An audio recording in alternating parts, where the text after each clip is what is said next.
السلام علیکم ګرانو کتونکو ذوالفقار کیف د خپلې پاڼې نه یو ځل بیا تاسو سره د یوې ماشومې د واده دپاره مونږه اپیل کړی و کومو چې ډېر بېوسه و ډېر عجزان و ډېر غریبانان و او ډېرې تنګسیای وه خو د هغې ماشومې چې واده و او مور یې غوښتل چې پلار یې غوښتل یا کور کې هغه غوښتل چې زمونږ لور هم د نورو په شان د نورو خلکو د لوڼو په شان پایا پرده کې واده شي او څه ناسه سامان ورسره وشي.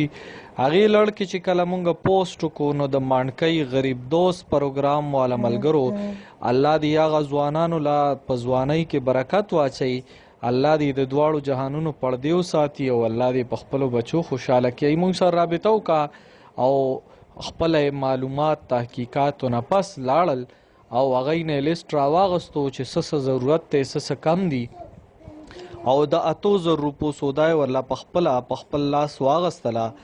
دا هغه سامان دی کوم چې هغوی ورته ویلي وو چې دا څیزونه کم دي دا زموږ په کار دي، هغه سامان ورته هغوی په خپل لاس واغستو.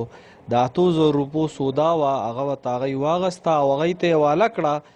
دا شکر الحمدلله دا لړۍ کې یو فرض یو دغه الله پاک کم کو ضرورتونو کې چې څه ضرورتونه هغې کې یو ضرورت د مان کې غریب دوست پروګرام د ملګرو له اړخه پوره شو.